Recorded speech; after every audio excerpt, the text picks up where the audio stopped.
Hare Krishna, Namaste.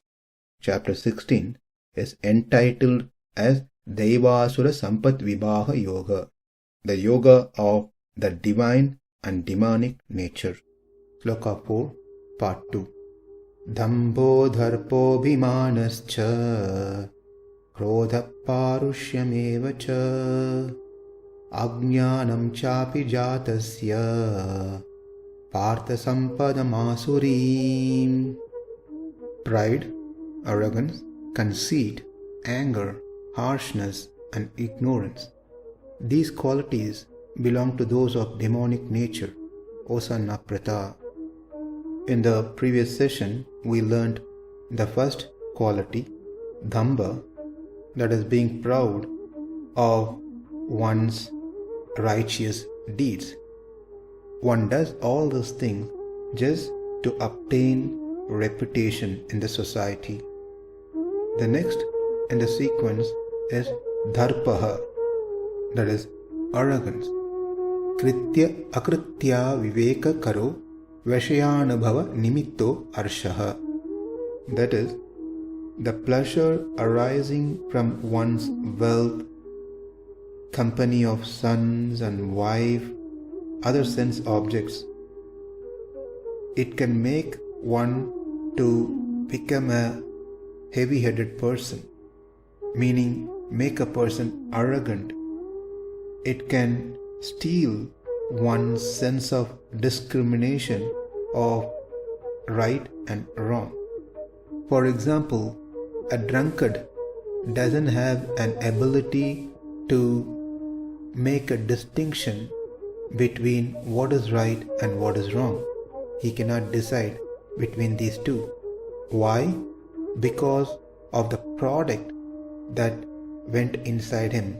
What he consumed makes him incapable of deciding what is right and what is wrong. Likewise, when we consume the pleasure through eyes, ears, touch, smell, these are called vishyanubhava, the pleasure that one derives through the senses, one loses the ability to discriminate between right and wrong.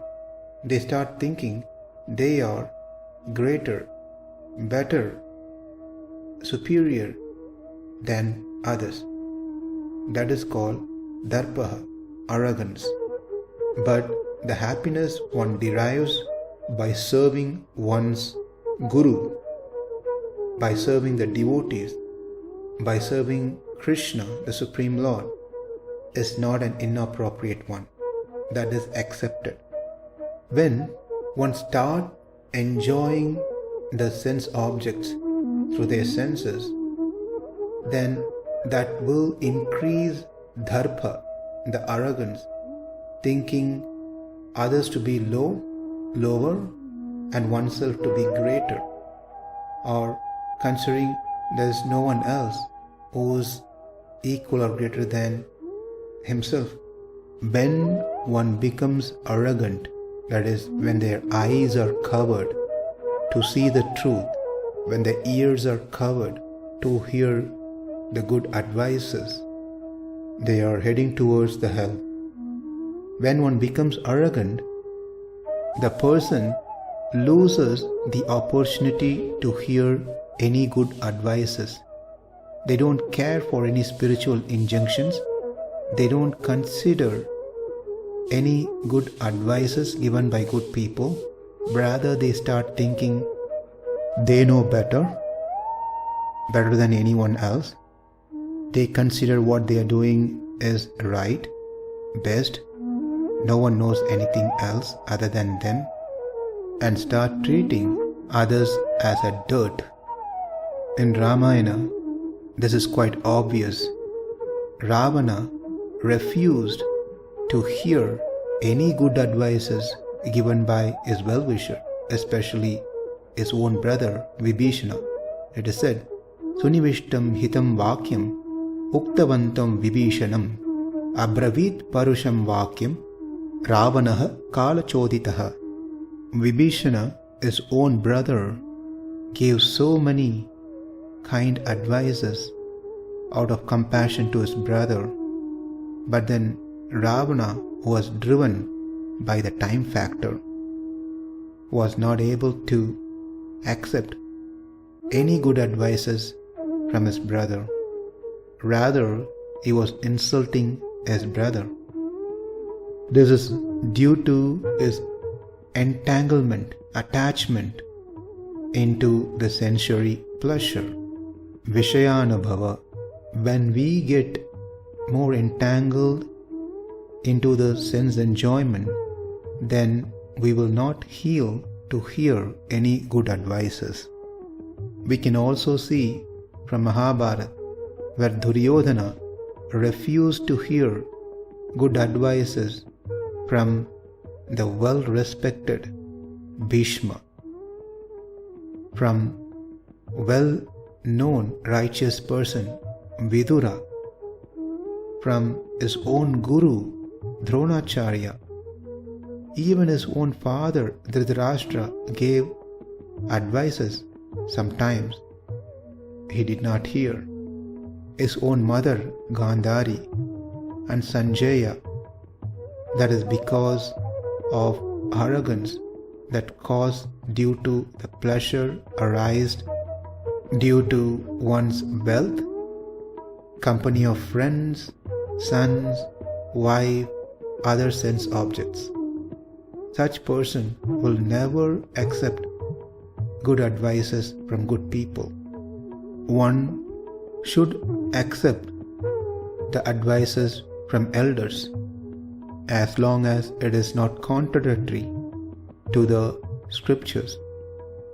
So those who have their good parents still alive must take advantage of seeking their company, their association, their good advices, and follow their instructions.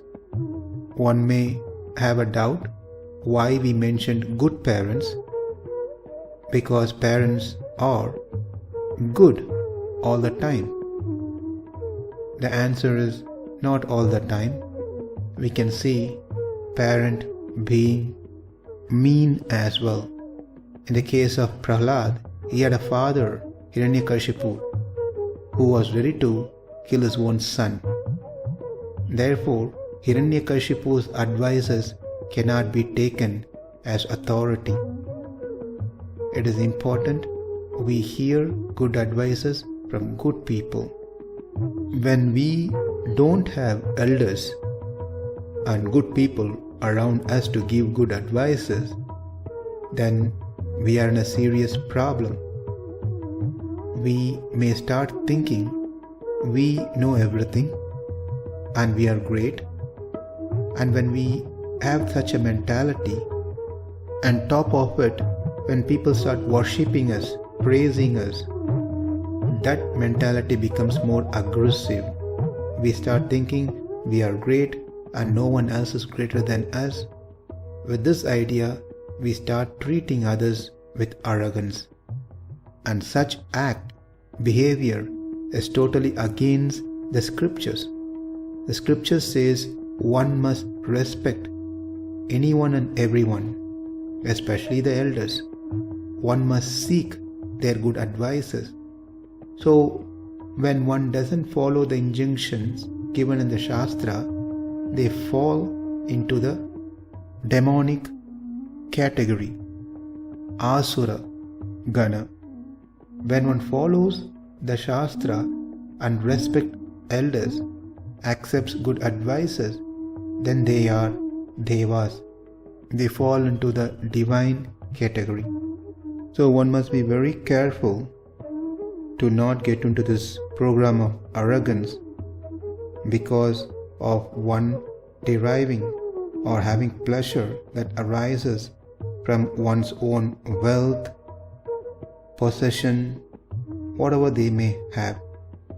If one does have this, then they lose the ability, the sense of discrimination between right and wrong. They start thinking the wrong thing to be the right one and the right one to be the wrong one, and make mistakes because They don't respect the scriptures, the Vedas, the injunctions given by the Lord. They don't respect anyone else. Darpaha, arrogance. Next is atimana, that is conceit. We will learn about this in our next session. Namaste. Hare Krishna.